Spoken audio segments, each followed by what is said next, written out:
Welcome to Inside Badger Nation on Madison CW. Now your hosts, Ben Wargle and Phil Dawson. Welcome into another edition of Inside Badger Nation. Phil Dawson for the Big 1070 Radio here in Madison, along with Ben Wargle from BadgerNation.com, the editor and publisher over there, and Badger Nation, the magazine. Ben, these are some of my favorite shows because we're closing in on National Signing Day. We're less than a week away, and we're going to preview some of the players that still could make that commitment to Wisconsin, a couple that already have, and we'll take a look at some of the early enrollees. All that coming up on the show, plus we will have our email of the week, and as you can see, we're going to start with some Badger basketball because we are in the thick of things now. Big Ten season underway for the Badgers, and while they got off to an okay start, right, beating up on Northwestern, things went downhill pretty quickly. 3 straight losses, and that last third one came at Minnesota, where the Badgers really had a tough time with the Gophers because of some foul trouble, and really it looked like Minnesota, like a lot of the teams that we saw against Wisconsin in that 3-game span, kind of had their way with the Badger defense. Yeah, I think Minnesota had 48 points in the paint, just dominated this game. And what made this game, I think, even more frustrating, I mean, there's a lot of things frustrating about this game. Andre Hollins, our leading scorer, went down 16 seconds into the game. So Minnesota was out there without their leading scorer. And still, the Gophers scored as many points against Wisconsin as they had in 20 years. You had to date back. And Wisconsin just looked disinterested in this game. I mean, there's no box outs. There was no energy. There was a lot of finger pointing in this game between players who missed defensive assignments that led to wide open layups. They just looked defeated. I mean, that's a perfect example of what the game was like for Wisconsin. Sam Decker had a nice game. Sam Decker, earlier in that day, was named a Wooden Award Top 25 finalist or semifinalist, and he played well. But the problem was that no one else really played well. Wisconsin didn't get much help from their bench. They just didn't play well in this game. This was one of those games where you can just chalk up to having a really bad night. And unfortunately, it came at a bad time for Wisconsin because everyone else had already hit the panic button on this team with the amount of post play and the problems they were having in the post. And for Wisconsin to go out and just not execute was really disappointing. And Sam Decker after the game, he was embarrassed.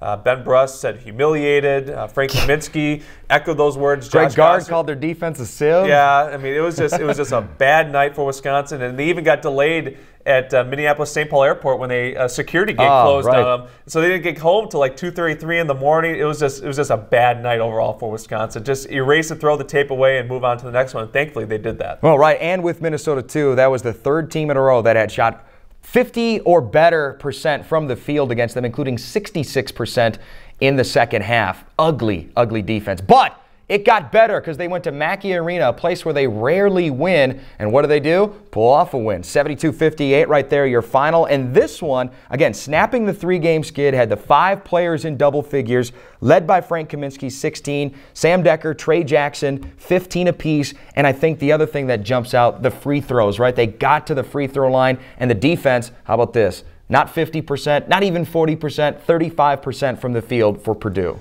Much better defensively in this game. I drove down there thinking this was going to be kind of a turnaround game for Wisconsin, and you could tell from the opening tip that Wisconsin was going to be better defensively. Josh Gosser gathered the entire starting lineup and was kind of basically talking to him sternly at center court while the entire crowd was getting riled up, and you could tell what Gosser was saying really got this team riled up. And I think there's a lot of really important contributors in this game. The other thing, too, Bo Ryan got really sick, had the flu to start this game, and just really was not in good shape, and the team kind of rallied around him. He even joked at one point, guys, get the garbage can ready. Thankfully, he didn't get to that. He didn't even come and talk in the post game. Right. But for the guys that did come and talk, it was really key that this team got back to the defensive principles that we saw. I mean, this team made Purdue work, even though Purdue scored 40 points in the paint, really pushed Purdue into some uncomfortable shots. Purdue took a lot of shots early in the shot clock, which was really surprising. Purdue kind of aided Wisconsin's defensive efforts. But also, I think the real key in this game, you look at Frank Kaminsky, who had to sit for the final 17:30 of the first half against Minnesota because of foul trouble. Same thing happened against Purdue. Kaminsky, foul trouble early, had to sit for a while. And then Wisconsin, unlike the Minnesota game when they rotated in Vito Brown and Zach Bohannon, they rotated in Evan Anderson, who's a guy who hasn't seen a lot of minutes but ended up playing a career-best 7 minutes in Big Ten play. Didn't score any points, but got a key third foul on A.J. Hammonds, Purdue's best post player. Him and Frank Kaminsky rotate in.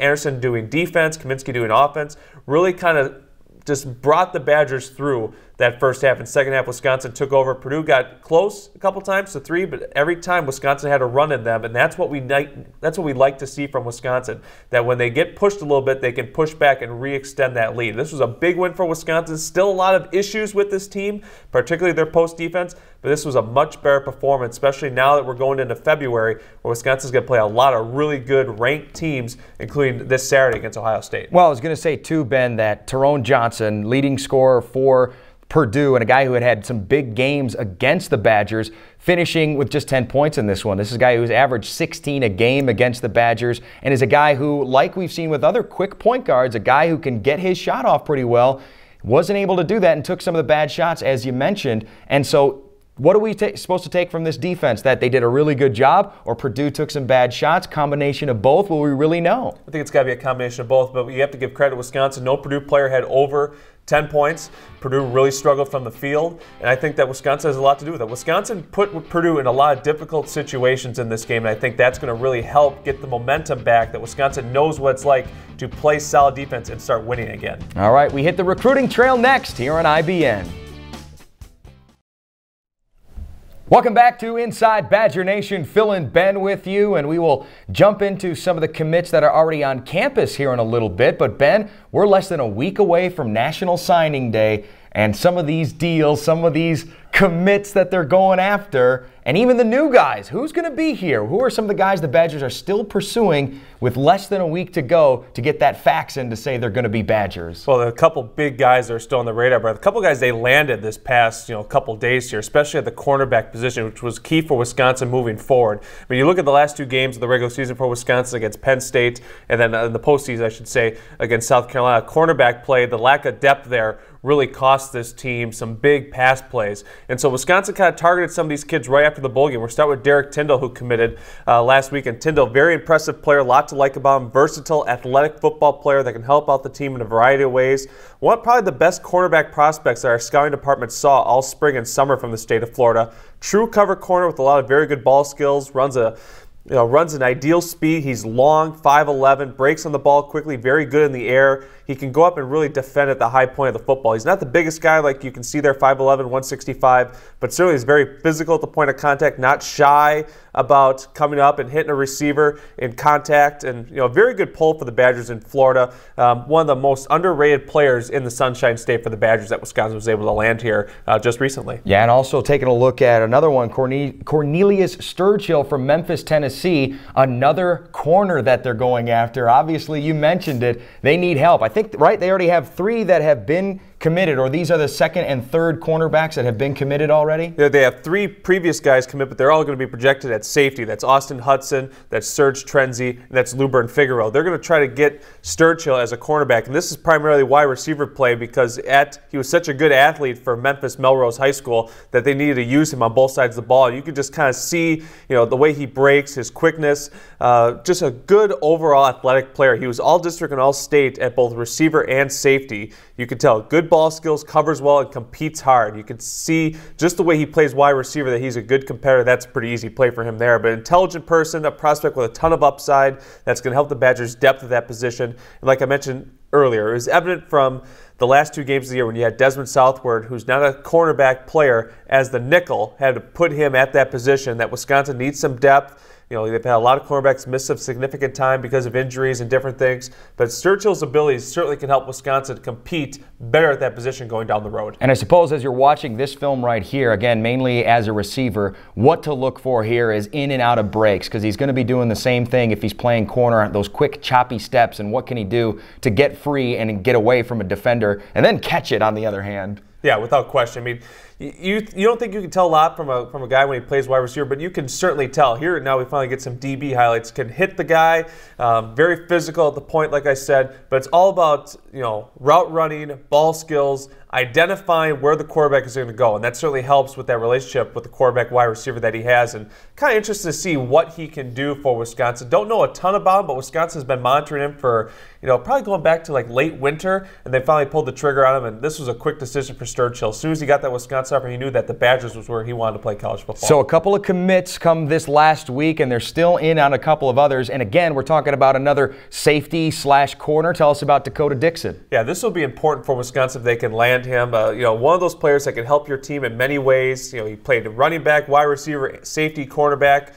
down in Florida. Many words you can say about him, except the best one would be playmaker. When he touches the ball in your offense or defense, good things usually happen. Most schools have looked at him as a safety, and you instantly can see why when you watch his film. Very hard. He brings a lot of power. 5'10", 180. He's probably up to about 195 now. Can help in run support. The Florida Native has been pretty quiet with his recruitment. A number of really good offers: Michigan State, Arkansas, West Virginia, Louisville, and Wisconsin. He took official to Wisconsin 2 weeks ago. I've been told that he's already given Wisconsin a silent commitment, but he wants to announce on signing day. So if he does stick through with where he's going to go, by saying he's going to play for Wisconsin, this would be a really big gift for the Badgers. Another 3-star kid in this class that can immediately add some depth to that safety like we've been talking about. I mean, you move guys like Tanner McAvoy over to that position, Kyle Zuliger, Isaiah Williams, and now Vontae Jackson's the latest guy. Wisconsin's trying to build some depth and some versatility at that safety spot. And Dakota Dixon, if he is indeed a silent commitment like we think he is, can add some immediate depth there. Well, and I guess the last corner, or I think it was a quarterback in high school, right? We're talking about Chris Lammons, a guy who's going to make his decision on signing day? Yeah, but between South Carolina and Wisconsin, Lammons, most of his plays are at quarterback, but he'll have to transition to cornerback, and he shined at that when we saw him on the camp circuit. Very talented athlete. You can see a lot of speed to his game. Yeah. Plays physical. He has a lot of confidence, which is what you need in a young cornerback. Athletically, he has the ability to match up with top talent. He's maybe not the tallest guy, about 5'9" in that range, but he's logged a lot of game reps doing different things that really is going to help propel him to play at the next level. Incredibly athletic, incredibly talented. I have to think that South Carolina is the slight leader in this clubhouse, but Wisconsin has put a lot of man hours recently into recruiting him, a lot of in-home visits, a lot of visits to his school between Gary Anderson and his staff. This will be real interesting to see if Wisconsin can land this kid. I know the Badgers feel pretty confident that they have a good chance at landing him. All right, so there are some commitments and potential future Badgers. Coming up next, we're going to look at those who already have committed and are already on campus. We take a look at the early enrollees next here on Inside Badger Nation. Welcome back to Inside Badger Nation. Just a couple of minutes ago, we took a look at some potential future Badgers and maybe those who would be signed on National Signing Day. Again, we're less than a week away. But right now, we're going to take a look at those who are already on campus. They're called early enrollees. They get to come to campus early and take a look at what Wisconsin has to offer, get the study started, and get a head start on what they're going to be doing on the football field. Let's take a look at a couple of these, starting with Michael Dieter, the offensive guard from Genoa, Ohio. Another big boy. I think one of 6 offensive linemen, I believe, in this class right now. Yeah, a really big offensive lineman class for Wisconsin. Needed to kind of build up the depth that's been kind of decimated by the draft and injuries for the Badgers the last couple of years. And you can tell with Dieter, first team All-Ohio on the offensive line, Associated Press District 4 Lineman of the Year, Great Lakes Regional Lineman of the Year, so he's won a lot of awards. We really first saw him at the Midwest Elite Big Man Camp this past year, and it was there that Dieter showed well during one-on-one drills, using a solid base that allows him to keep his balance, which is always key for an offensive lineman. He plays on both sides of the ball in high school, and Dieter should be expected to play kind of in the interior position, guard or center for Wisconsin. And it'll be real interesting to see kind of how he kind of develops here in the next couple of years. Probably won't be needed for a couple of years because Wisconsin's interior depth at the offensive line is actually pretty good. But a strong run blocker who has the skill set to reach second-level defenders. Dieter will probably have to increase his pass blocking skills, but as an early entrance into Wisconsin, that'll give him the chance to really get to work early and get some of those basic skills needed to be a really powerful player at the next level for the Badgers. And again, watching on film here, it's easy to see just the size and strength advantage he has. So I suppose when you're grading this film out, what does he do? Watch the footwork to the next level and finishing the blocks like he does there, just driving the opponent right down into the turf. And again, the footwork, how does he slide? How does he step? How does he make an angle on some of those other smaller defenders that he's going to have an advantage on sheer physical size? Yeah, that's key. You got to look at the footwork. You have to look especially how he finishes the blocks, especially the point of contact. Can he strike the opponent, then quickly get his hands off if he's playing defense, or especially just neutralize a player like we've seen? I mean, especially here, that's that's perfect. That's exactly what you're looking for an elite level player at the next level. Wisconsin is certainly going to be able to use him on the offensive line. He's going to be able to take on those big defensive tackles, so it's going to be key for him to kind of have that kind of finishing power. And certainly when you look at that film, he certainly does have that. Also, who has that? Well, one Jaden Galt. He's been a favorite of ours here on Inside Badger Nation. He'll be a favorite of Badger fans shortly. He's already on campus, 6'7", 275-pound, local boy making good from Winona Grove. Yeah, U.S. Army All-American, first-team All-American by Max Preps, first-team All-State selection. For the last 2 years, Galt is one of the standout players in this class. He didn't allow a sack, Phil, in 3 seasons as a starter in the offensive line, and that's primarily because of his length. He's got long arms with great reach. He isn't the thinnest guy either, but it's just really impressive with how he plays the game of football. Got great footwork, nice flexibility, very natural with how he goes about his blocking. We kind of talked about that earlier with Michael Dieter, what you're looking for, and Galt has those same characteristics. Pass protection, does a great job delivering that initial punch, then keeping his balance to keep defenders off himself, off the line of scrimmage, off in the backfield, and so really he's very, very talented. Scouts who saw him at the U.S. Army All-American Bowl were just very impressed with the way he just attacked players. And these are not players that are in his conference that maybe aren't going to go on and play college football. These are players that are going to go play in the SEC, the ACC, the Big 12. These are big guys, and Galt was just one of those standout players during that week down in San Antonio. And I think fans should be really excited about him. Be interested to see where he fits in next year. I mean, Wisconsin only loses one player on the offensive line in Ryan Groy. Probably Galt's going to be more of a tackle-type prospect, but certainly him enrolling early is going to give him the ability to kind of get that framework down of where he's going to be in the future. Probably going to start him off at a right tackle, I would say, but certainly has the abilities down the road to be a solid left tackle for Wisconsin. Yeah, and again, the footwork, and in this film they showed multiple times where he punched the first defender down to the ground, picked up that second defender. Very impressive film for Jaden Galt. And again, Badger fans are going to like what they see from him. Now, one that they may really like what they see, Mr. D.J. Gillens, a quarterback prospect who has everybody excited. And the reasons why, well, we'll see right here, right, Ben? Yeah, four-year star who threw for over 7,000 yards and 76 touchdowns between 2 different high schools in his prep career. Gillens is intriguing and an athletic quarterback prospect who had a great senior season after missing all of his last junior season with a knee injury. I look at his senior highlights, 6'3", powerful signal caller, just shows very little, if any, negative carryover from that injury, which was key. That he was able to put that injury behind him. Mobile quarterback with a strong arm who has a smart pocket presence that allows him to move around, avoid defenders, buy time to make the plays down the field. Just as important to throw the football is that he can run the football, and I think that's really key because that's what Gary Anderson and offensive coordinator Andy Ludwig want out of that quarterback position. A player who can keep defenses honest and is a multi-layer threat. Nice thrower in the pocket and especially an accurate thrower on the run. It'll be real interesting to see where he fits into this Wisconsin offense down the road. Certainly will. And lastly, we got to talk about a safety, one that Bill Bush is going to really like. 6'2", 190-pound safety, Mr. Austin Hudson. Yeah, 90 tackles last year, 3 interceptions, 2 forced fumbles. He led his team to a second consecutive district championship. He advanced to the Florida Class 8A state semifinals, so he has big game experience.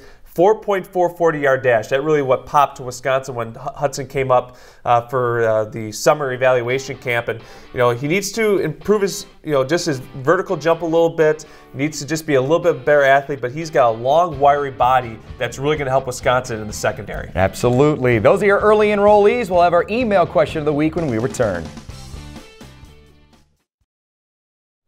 We invite you to check us out on YouTube, Inside Badger Nation. All you need to do is put into the search bar, see some of the video that we've had up of all of these new recruits for your Wisconsin Badgers. You can also follow us on Twitter at InBadgerNation. If you missed an episode, can recap what we did talk about there. And we invite you to email the program as well, InsideBadgerNation@gmail.com, because we have an email of the week each and every week, and it's brought to us by 608 Restaurant and Bar, located at 212 State Street, where 608 is more than just an area code. Here's a timely question for you, Ben. Alex in Cottage Grove, obviously a fan of one Mr. Jaden Galt. He asked, how is Gary Anderson as a recruiter compared to Brett Bielema? as a recruiter? It's an interesting question. I think the jury is still out because, we haven't seen Gary really go through a full cycle. This is just his first full recruiting class, but I think from what we have seen is that Gary Anderson and his staff are willing to go anywhere in the country to identify talent that they see as fit. We have an example with Crenwick Sanders from Jessup, Georgia, Wayne County High School, very talented player. Beal and his staff stayed pretty close to home in the Midwest, and they would dabble in Florida and the East Coast a little bit. Anderson said in his introductory press conference that Wisconsin should be a global brand, and UW feels that it could go anywhere and be able to recruit. And he's backed that statement up, Phil.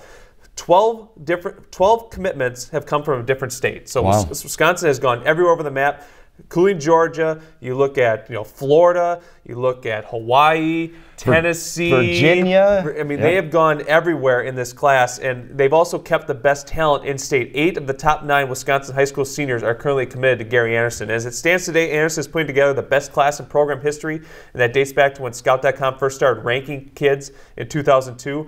Anderson isn't remaking the Wisconsin model. UW still recruits strong tailbacks, big offensive linemen, and some development projects, but he has spent the better part of his first full recruiting class targeting more speed and athleticism at the skill positions. UW has a top 20 class despite being 9-4 last season. I think that shows that kids are buying into the future of this program under Gary Anderson. Crenwick Sanders, a great example of a kid who can come in and play early and really be an impact player for this program. They've gone into Utah. They're still recruiting kids in California and Washington and going all over the place. Really kind of remarkable that Wisconsin's been able to secure verbal commitments from 12 different states. Yeah, and I think it's also interesting too, Ben, when you're looking at what they're trying to do in terms of 4 wide receivers, maybe 5, coming to campus, getting them in, and hoping one of them can impact a game immediately. Get on campus and help right out away with the speed, the skill, the athleticism, and kind of giving up potential experience. But then in the long run, that athleticism builds with the experience. They're hoping for playmakers. Yeah, and that's what they're going to get with Crenwick Sanders. Sanders we talked about last week. He was expected to go to Florida on an official visit, but Gary Anderson, Thomas Hammock, and a bunch of the other staff members went down and spent an in-home visit. Spent basically a day with him and Jeremy Patterson, his teammate, who's also committed to Wisconsin. And it was after that visit that the two just decided that, where am I going? Why do I want to go somewhere else? Why do I want to go to Florida and where I'm still building a relationship when I can go to Wisconsin, play early, and already have that relationship? So Sanders coming is key. You also look at a guy like Chris Jones from Maryland, teammates of Taiwan Deal, DeMatha Catholic. He's going to be a guy that could come in. Natrell Jamerson from Vanguard High School down in Florida. He's a guy that can play early on special teams. Just a group that's really, really solid. Darian Watkins, too, a 4-star kid, is a really talented player, too, that could come in fit early. Wisconsin's targeting the holes in their roster. You talk about the secondary earlier, wide receiver. They got 2 really good running backs. You look at the work they're doing on the defensive line. This staff really sees what they have in the roster. They see where they need help, and they target it early with players who can come in and help right away next season. That's right, plus a quarterback, a fullback, 2 defensive tackles, 2 defensive ends, 3 middle linebackers, plus 1 safety right now, 3 corners right now, and a kicker. So a lot of good stuff for Gary Anderson. Hey, last thought for you, Ben, as we have time winding down here. Have a lot of Badgers in the Super Bowl. You have 5 players playing in this. Who do you like? Yeah, 4 players, and you got Darrell Bevel, the OC. Bevel. I'm going to go with Denver. I'm going to go with the fall belongs to Monte Ball. He just plays in big games. 3 Rose Bowls and now a Super Bowl. I'm going to go with Monte Ball in Denver. I'll take the Seahawks. That's it for us. We'll talk to you next week from National Signing Day here on Inside Badger Nation.